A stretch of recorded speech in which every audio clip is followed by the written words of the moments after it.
Lo pernah mikir, kalau lo hidupnya dari kecil di tempat yang kayak neraka, lo bakal tumbuh jadi orang kayak gimana? Kebanyakan dari kita mungkin ngerasa susah tumbuh jadi baik kalau lingkungan dari kecil udah berantakan.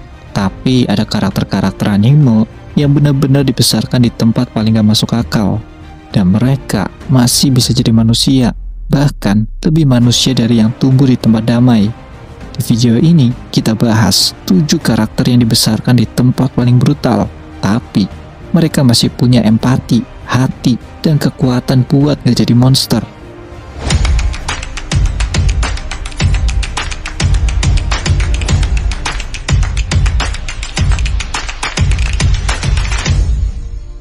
Pertama, Kaiman, Dorohedoro.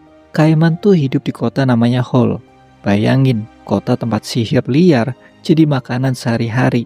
Orang bisa tiba-tiba berubah jadi serangga raksasa, dan hukum tuh kayak nggak ada. Terus, lo sendiri bangun suatu hari, kepala lo berubah jadi reptil. Tapi Kaiman, dia nggak jadi psikopat. Dia malah sibuk cari siapa yang bikin dia jadi kayak gitu, dan tetap peduli sama temennya, Nikaido. Lingkungannya rusak, tapi dia tetap waras, bahkan punya empati tinggi banget. Kalau jadi dia, lo masih bisa ketawa nggak? 2. Kawaki, Boruto. Banyak orang benci Kawaki karena katanya drama, padahal kalau lo ngerti latar belakangnya, lo bisa diam sebentar dan mikir, gue juga bisa kayak gitu.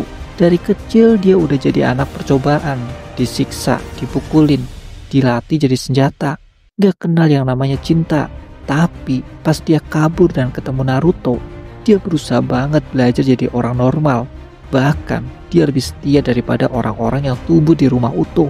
Yang lo lihat sekarang bukan bocah kasar, tapi produk dari dunia yang ngerusak anak kecil dan gak pernah minta maaf. 3. Rainer Brown, Attack on Titan. Rainer itu contohnya anak yang dicuci otaknya dari kecil. Lo kira dia pengkhianat? Tunggu dulu. Di camp Liberio, dia dibesarkan buat jadi senjata. Semua anak di sana dilatih buat bunuh orang Eldian yang sama-sama korban sejarah. Dia diajarin, bunuh itu tugasmu, jangan tanya kenapa. Tapi sepanjang cerita, kita lihat dia makin rapuh. Dia pengen bunuh diri, dia pengen istirahat. Tapi dia terus maju, karena dia mikir, itu satu-satunya hal yang bikin dia berguna. Dan itu yang bikin dia tragis banget. Lo benci dia, tapi lo gak bisa gak kasihan. 4. Anya Forger, Spy Family. Anya lucu, iya, tapi lo sadar gak? Dia tuh anak eksperimen.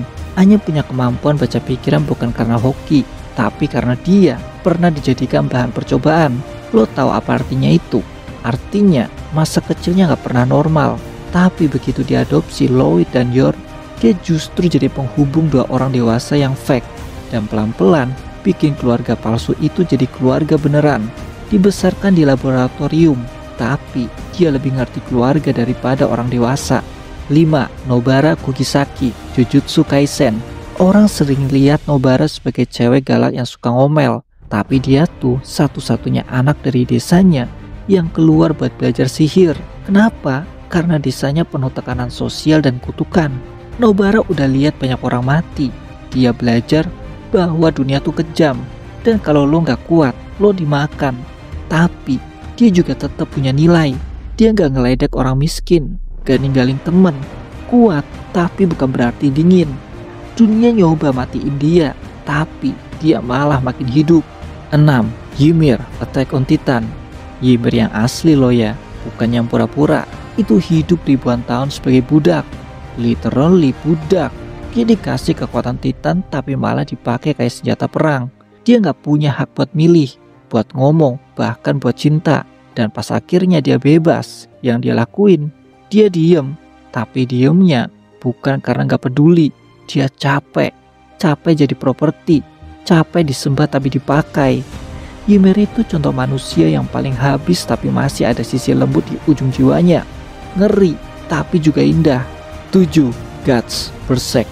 Kalau lo pikir hidup lo berat, coba lihat Guts. Lahir dari mayat ibunya, dibesarkan di medan perang, diangkat ayah angkat cuma buat dijual ke tentara lain, disiksa fisik, mental, semuanya. Tapi dia masih bisa sayang, masih bisa punya sahabat, masih bisa nangis. Guts itu monster yang jadi manusia, bukan karena dia baik, tapi karena dia berjuang buat ngejadi iblis. Kalau dunia ngedorong dia ke jurang, dia panjat sendiri pakai tangan berdarah. Dari semua karakter ini, satu hal yang gue pelajarin, lingkungan bisa ngubah lo, tapi pilihan tetap ada. Bahkan di dunia anime.